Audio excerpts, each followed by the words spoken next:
Everything has its time, she said. Well, then I will answer your questions in due time, I said, standing up. In that case, she said, handing me a notice of my right to appear before a grand jury. The real purpose of the meeting was this notification. I had no intention of coming here. The conclusion is obvious. I should be charged with 2 counts of murder. In truth, the DA had no choice. They broke into my wife's desk and took her diary. They knew the whole sad story of her betrayal. Of course, in the minds of women like Chloe, it reads as a love story with a tragic ending. My opinion was somewhat different. As for the table, it was a shame. It was a narrow little desk, an antique from the late colonial period. It stood in the cellar's window for almost a year. We were newlyweds and our daughter Rachel was just learning to walk. Elaine attended night college to obtain a master's degree in social work. I was a poor new lawyer, but I loved my wife and knew how much she wanted that desk. Every time we passed a storefront, she would stop to look at it. I saved every penny I could get my hands on. But when I went to buy it for our anniversary, it was no longer in the window. With a sinking heart, I entered the store and asked for the small desk that stood in the window. The girl behind the counter looked puzzled, but when she asked the manager, he said he was stationed in the back of the store. When he was delivered to our small apartment, Elaine was overjoyed. Over the years, I watched her sitting at that table and thought how lucky I was to have her as my wife. Love is a funny thing. I decided it was all about these little moments. My wife's joy over a little antique table, my daughter's first steps, moving into our first home, and my wife's pride in earning her master's degree. If you add all these moments together, you get what is called love. They opened the desk drawers and found a diary. I suppose I could leave the drawers unlocked, but then they might not notice their contents. Locking the drawers gave it significance, and I needed them to take the diary. However, hacking the table hurt me. Perhaps it reminded me that Elaine was truly lost to me. The diary had the desired effect. Its contents soon leaked out. The pressure on the district attorney increased. Now they had proof, and the public knew about the love plot. The unfaithful wife and her companion turned into Romeo and Juliet. 2nd of January, I can't do this, right? Jenny just laughs at my indecisiveness. What is wrong with you? Your husband left town. You come to his apartment and no one knows anything. It's still so simple. How can I meet Bruce again? I don't care what people say about him. He was always kind to me. What will I say if he finds out? Blame him for leaving you alone so often. He actually doesn't go away very often, and when we're together, well, it's a good marriage.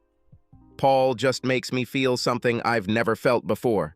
Like I said, Bruce won't find out, and if he does, just do what I did with my Bob. And what did you do? Do you remember the day we came here and he looked so upset? Yes, I remember. At some point he asked if he could lie down in the bedroom. He looked almost sick. Well, that's how he found out that I slept with Paul. And I told him everything, and that I still loved him. I told him there was nothing he could do about it, that a man like Paul knew how to treat women. I think he wanted to kill this man, but physically he couldn't do it. You're lucky he doesn't have a gun, I said.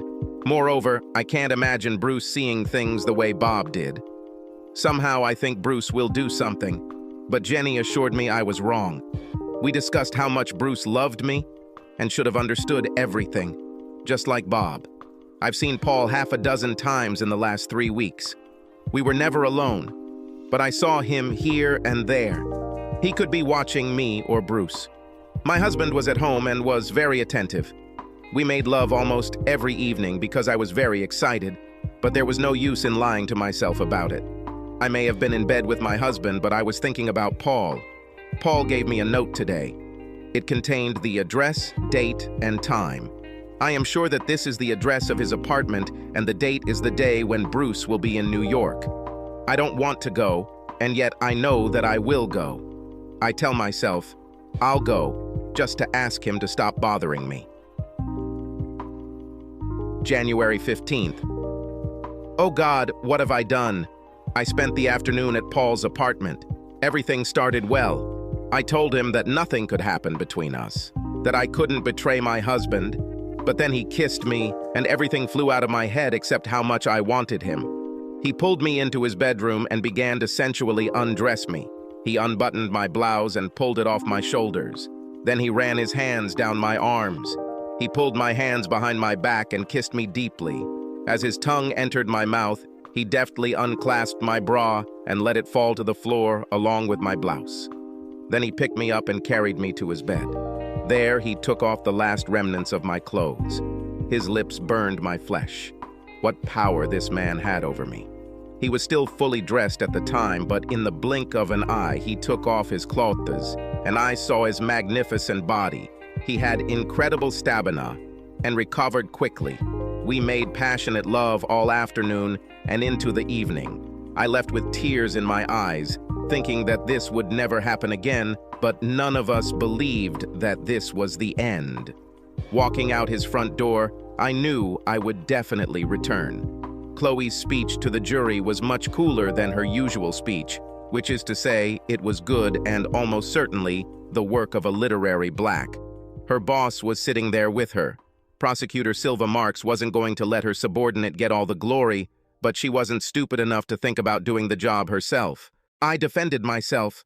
Presiding Judge Bascom warned that a lawyer who defends himself has a fool for his client.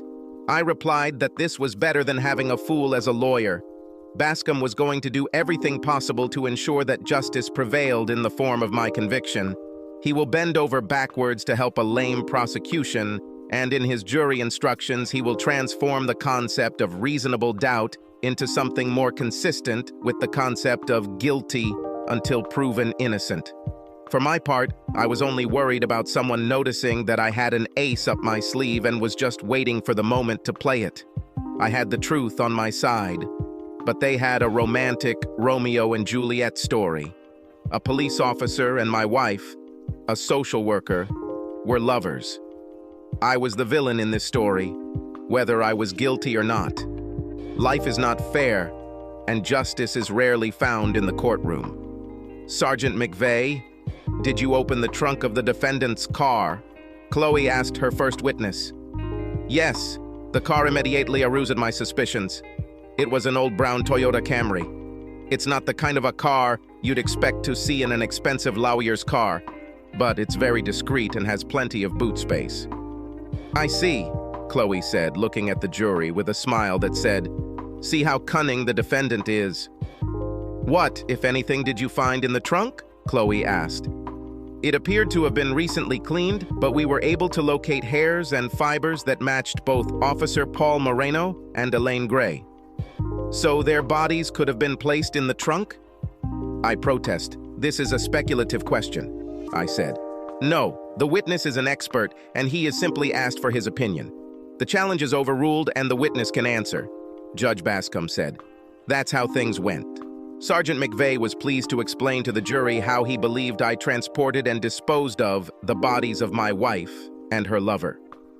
On cross-examination, I asked, Sergeant, if the bodies were transported in the Camry, then what happened to the bright blue Ford Mustang Shelby 500 GT? I don't quite understand what you mean. Machine Paula Moreno. Her nowhere. I don't know that, of course, McVeigh replied. But you know for sure that his car is missing, and this car is not one of those that has nothing special, I said, addressing the jury more than McVeigh. Yes, Paula's machine failed. I'm going back to the Camry. You broke in, but tell me why you didn't use the keys in the ignition. Perhaps we didn't notice them. Indeed. But didn't you use them to open the trunk? McVeigh looked stunned for a second, but before he could respond, Chloe rose to her feet, protesting. The question is controversial and involves facts that are not supported by evidence. Of course, she was convinced that there was no point in reporting the facts. She followed McVeigh to the stand with senior investigator Kim Eng. He told a story about how he tore off the carpet in the basement and found traces of blood under it. Were you able to identify this blood by group or DNA? Asked solemnly Chloe. No, she was too decomposed. There was a strong smell of bleach in the basement, which is why I suspected we would find traces of blood there. Bleach is often used to remove bloodstains. When the right of interrogation passed to me, I only had a few questions. Investigator, there was a laundry room in the basement, wasn't it? Yes. You expect to find bleach in the laundry room, don't you? Cannot say. I guess it depends on the personal preference of the person doing the laundry. The 7 women on the jury didn't quite agree with Mr. Eng, but now it was time for the real show, which began with reading my wife's diary. 16th of January. I feel guilty and in the clouds at the same time. I can't stop thinking about Paul, about his gorgeous body and how he makes me feel. And at the same time, I feel so guilty towards Bruce. For the first time, I want to believe all the terrible things people say about him. But I know it's not true. Bruce always showed his love for me, and I repaid him with the most terrible betrayal. Somehow I feel like my terrible sin is about to come to light, and Bruce, looking at me, will understand what I did to him, to us. The table I'm writing this on was a gift from Bruce. It was purchased at a time when we had little money.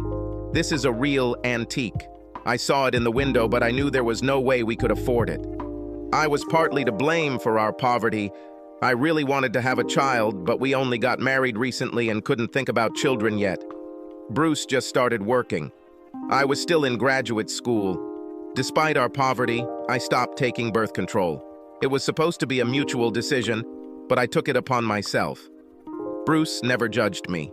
He expressed nothing but joy about my pregnancy. I knew he was worried about our finances and wanted to wait until we were better off. Yet, even as we struggled like fish, he somehow found the means to buy me an extravagant gift. My loving husband of the last 15 years, whom I so easily betrayed.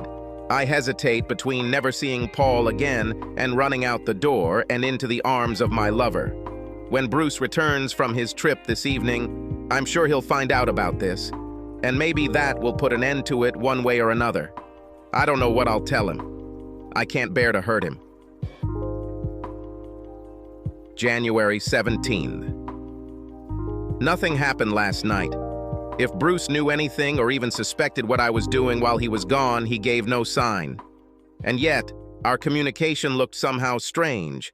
It was as if some distance had arisen between us. Perhaps I am artificially creating exactly what I fear. Bruce acted and looked tired. For now, I'll have to wait and see. I left for work early so I wouldn't have to see Bruce in the bright light of the morning. I'd barely arrived at work when my cell phone rang. It was Paul. He wanted to talk, and we talked until I had to get to work. The conversation with him somehow lifted my spirits and gave me hope that everything would work out, that love will find a way, and I have to admit that what I feel for Paul is love. Perhaps not as eternal as what I had with Bruce, but a deep and passionate feeling that I had never experienced before. January 19th. I picked a time and went to what I said was a long lunch, but actually met Paul at his apartment. He works the shift from 4 to midnight. We had 2 heavenly hours together. At home, Bruce seemed unfazed, but I'm not sure it was all in my head. We haven't had sex since he got back from New York, but he'll be home this weekend, and I'm determined to make it up to him. 12th of February. I've spent the last month in turmoil. My romance with Paul seems to be escalating. We see each other at his house at least twice a week during the day, and also in the evenings when Bruce is out of town, which happens often these days. Paul says Bruce is involved with some very bad people. The FBI is very concerned because none of their surveillance attempts have worked. Bruce legally blocks their warrants and helps them acquire very sophisticated equipment to protect against wiretapping, what is prohibited but can be purchased with special permits. Paul hasn't said it, but I know part of his job is still keeping an eye on my husband. I guess I should be relieved that Paul almost always knows my husband's whereabouts. But the tension is growing. I found myself between 2 lovers. I love both of these men, and I see that they are enemies. I am trapped in this hopeless situation from which there is no way out. Bruce was the best husband, buying me little gifts for no reason, sending me flowers and making love to me. However, I can't shake the feeling that he somehow knows what's going on behind his back. He doesn't show any signs that he knows, but after 15 years I can sense when he's worried and when something is bothering my husband. Forgive me, Mr. Gray, but I don't see a problem in admitting your wife's diary as evidence, Judge Bascom said. We were in his office arguing over the prosecution's proposal to introduce the diary as evidence. "I see, and the concept of rumors doesn't bother you at all," I said. There was no doubt that Elaine's diary was an out-of-court statement that was accepted as truth. "He falls under one of the exceptions to the rumor rule," she countered, Chloe. "Is it true? Which one exactly?" I demanded. "A few," she answered, without putting anything specific into her argument. I had no intention of winning this argument. Chloe. She believed that she needed the diary to cement my sentence, and the judge was going to use it. "The diary is in action. If I'm wrong, you can argue it in the appeal court," the judge said. "On appeal, the prosecution will argue that admitting the diary was a harmless mistake. This would not be entirely correct, but what would it matter if I am guilty in truth?" Everyone knew this, including the appeal court judges. Chloe asked a very attractive employee from her office to sit in the witness box to read my wife's diary. The girl was about 22 years old. She had dark brown hair styled in a straight, simple updo, deep brown eyes, and the most innocent look possible. She blushed so sweetly at the rougher parts of my wife's notes, and thereby deflected any judgment the jury might have felt about the depraved infidelity of the woman I loved, and to whom I had been faithful for 15 years. 16th of March. Rachel returned home for spring break. I haven't seen or heard from my daughter since Christmas. She seems very happy. I don't know exactly why she wanted to go to boarding school, but I suspect it had something to do with the rumors about Bruce. She loves her father, but there's no escaping what people say about him. This must be hard for a teenager. Since Rachel is at home, Paul and I can't meet at my place, and Paul thinks there might be people at his work who are suspicious of his relationship with me. It would be bad for his career if our affair became known while he was on the team investigating Bruce's case. Paul plans to ask for a transfer, wants me to leave Bruce. However, when faced with this solution, I realize that what Paul is suggesting is wrong. Moreover, what I'm doing to Paul is wrong. My novel is wrong on many levels. When I saw Rachel, I realized that first and foremost, I was her mother and Bruce's wife. Neither did anything worthy of the pain that running away with Paul would cause. The pain I will cause to my family is far greater than the pain I will feel from losing Paul. I think I'm coming to my senses. This passion that took possession of me clouded my senses. I need to come to my senses and do what I have to do to end things with Paul. I made up my mind. When I see Paul tomorrow, I'll put an end to this. I know it will hurt him, but he will get through it. I know for sure that he will not lack communication. Jenny is just biding her time. She is a young and beautiful woman with a husband who has no choice but to put up with her infatuation with Paul. A man like Bob can't do anything to a man like Paul. Everyone, as usual, believes that Bruce is not that kind of man at all. Would Bruce hurt Paul if he found out? I don't believe Bruce would ever hurt me. But could I be wrong? Horrible things people say about Bruce. They can't be true. I've known him all these years. I've loved him all these years, and I still doubt it. Paul is convinced that my husband may be dangerous and fears for my safety. I just can't bring myself to believe that Bruce would hurt anyone. When I look at Bruce, I see the dear, sweet man I married, a loving father to our daughter, a man who, throughout our years of marriage, always put Rachel and me first. When I see Paul tomorrow, I have to break up with him. It will hurt, but I have to do the right thing. I called Jenny and said that the day after tomorrow, she might want to call Paul and console him. The pretty and young paralegal finished reading the last entry in my wife's diary. The prosecution hoped to portray me as a cruel, evil husband trying to come between lovers, but I don't think Elaine's diary was like that. In the end, my wife chose her home over the womanizer who was stalking her. Paul Moreno was a home wrecker. He knew Elaine was happily married, but he still pursued her. Perhaps he completely believed all the vile stories that law enforcement officers told about me. Perhaps he was trying to save the woman he fell in love with. In reality, the lovers waited too long and met a terrible fate. There are a lot of ifs in a situation like this. If Elaine had confessed to me or if they had ended the relationship sooner, Who knows what might have happened? This was not my immediate problem. The problem was saving my neck. After reading the diary, the jury was ready to convict, and everyone in the courtroom knew it. I had a long list of witnesses, but only one mattered. Jake Trumbull spoke in court. On my list of witnesses, he seemed like an ordinary witness. His expert report consisted of 500 pages of nonsense with a mention of video on page 439. We started with his credentials: a degree in electrical engineering from the Rochester Institute of Technology, service in Army intelligence, and then 20 years in the FBI. Not a bad resume. What I missed was that after working for the FBI, he became employed by the very criminal organizations he was prosecuting on behalf of the government. It has proven invaluable to me and others in the fight against government surveillance. Mr. Trumbull, have you done any work for me in the past? Yes, many times.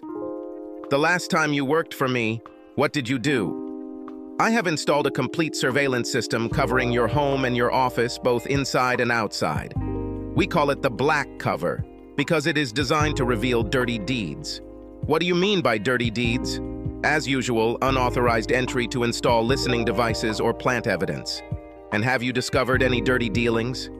Yes, my staff and I watched as Sergeant McVeigh took the keys to a brown Camry and opened the trunk. Then he emptied the material from the bag into the trunk.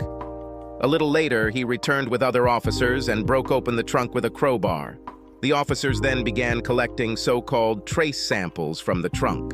Shocked muttering came from the courtroom. Trumbull was on a roll and offered to watch the video he had collected. We included her in evidence despite the prosecution's objections. Trumbull went on to talk about the planted blood that investigator Eng discovered. Needless to say, the prosecution's case fell apart. Without forensic testing, they didn't even have evidence that a crime had been committed. All they had was a missing pair of lovers, a missing gun, and a car that no one could find. At the not guilty verdict, my daughter Rachel hugged me. That she never believed I killed her mother mattered. Many others thought I had gotten away with murder. It is noteworthy that no action was taken against the officers who tried to frame me. Ultimately, they saved my life by giving the prosecution a case for trial. A long, dry summer has turned Shohari into a muddy patch.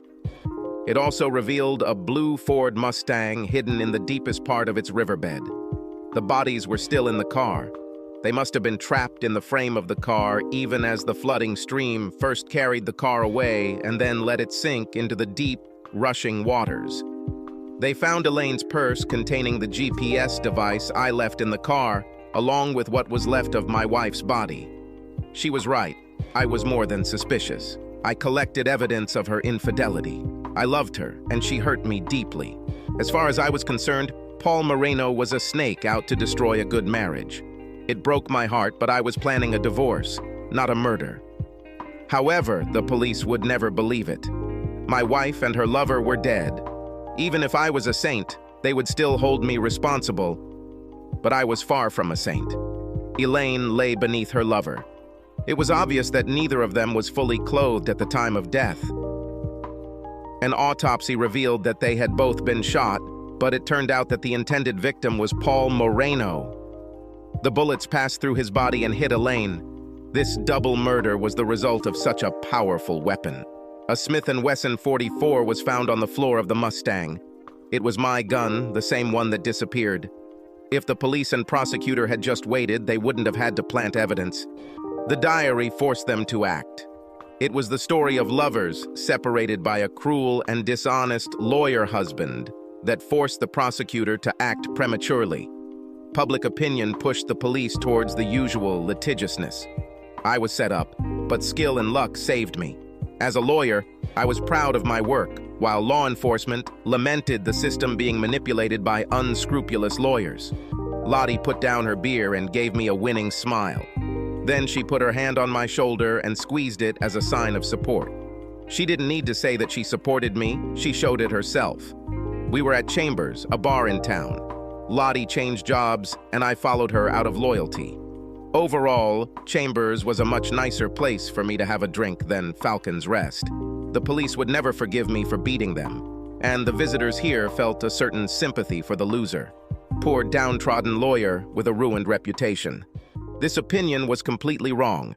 The clients I needed to attract viewed my acquittal on a charge of which I was so obviously guilty as the ultimate testament to my skill as a lawyer.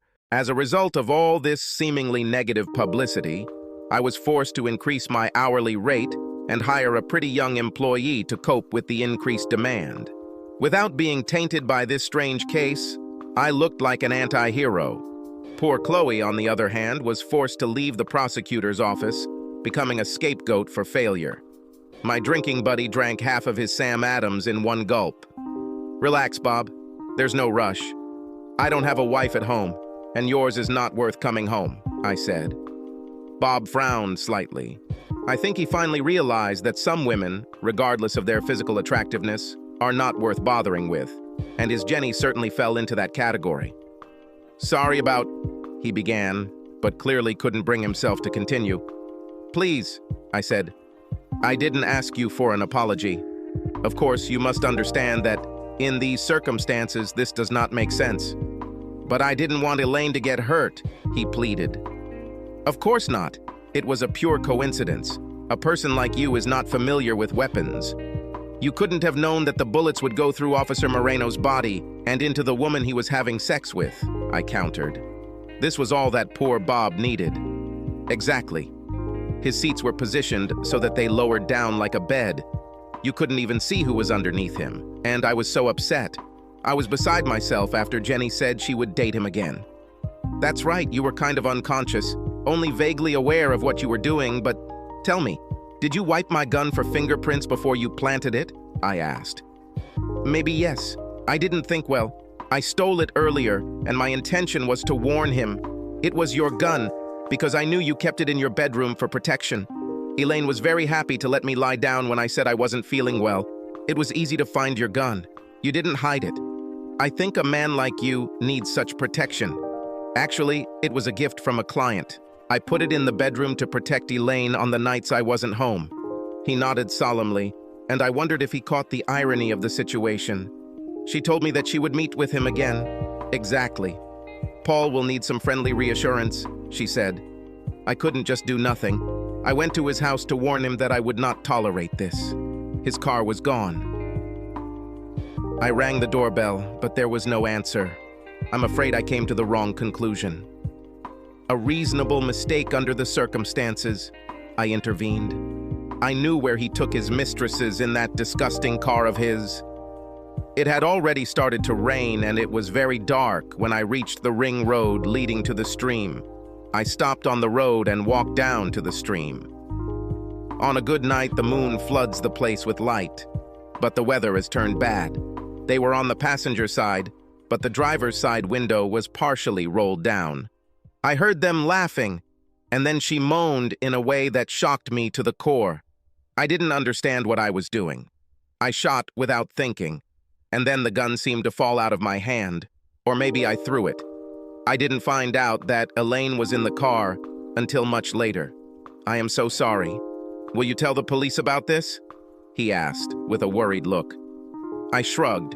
Why, it's definitely not my place to judge you. I am many things, but I am not a hypocrite. But I killed your wife, he said. Yes, but only by mistake. I don't know how the car ended up in the stream. I expected the car to be found immediately, but when it wasn't found, people started blaming you. Naturally, without corpses and weapons, they could not prove my guilt, but the GPS, which I put in my wife's purse, told me where she was. I decided that due to rising water, the car first fell into a flooded creek and then sank when it filled with water. It was only a matter of time. The car, the bodies, or both. Since my gun was missing, I had a good suspicion as to how the lovers died and who would be to blame. I regret this and the fact that many still consider you guilty. You have to turn me in, Bob said in a quiet, sad whisper. What can I say? We are not responsible for what people think, and I certainly cannot counter an attractive lie with an unpleasant truth.